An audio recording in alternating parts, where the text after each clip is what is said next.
I do teach at Al-Aqsa Mosque and al-Quds University. This is Imam al-Ghazali chair to revive the historical role of the mosque in basic teaching that the modern university took over.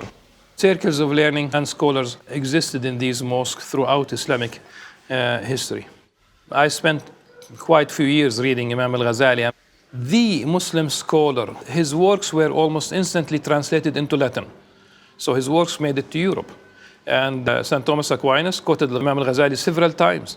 He knew also very well that once he arrives, for example, in Jerusalem, there were and still are endowed places to the service of scholars. You know, those who basically visit the city without the means to support them. He came and he lived literally at Al-Aqsa Mosque in the rooms on top of what we call the Golden Gate in English, the Gate of Mercy, the Gate of Repentance in Arabic. I see how his language is universal. He wanted to tend to the affairs of the heart.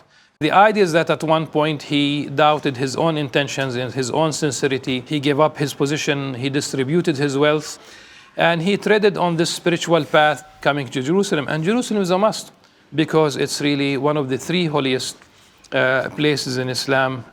Jerusalem continues to attract Muslims wherever they are. Of course, Jerusalem has other aspects. There are traders, there are businesses, there are people, families who live here in the old city. But mostly Jerusalem is a place of spirituality.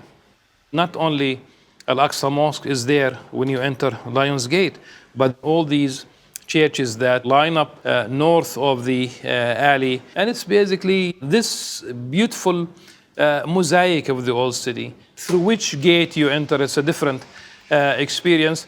And I still find it mesmerizing. It's poetic.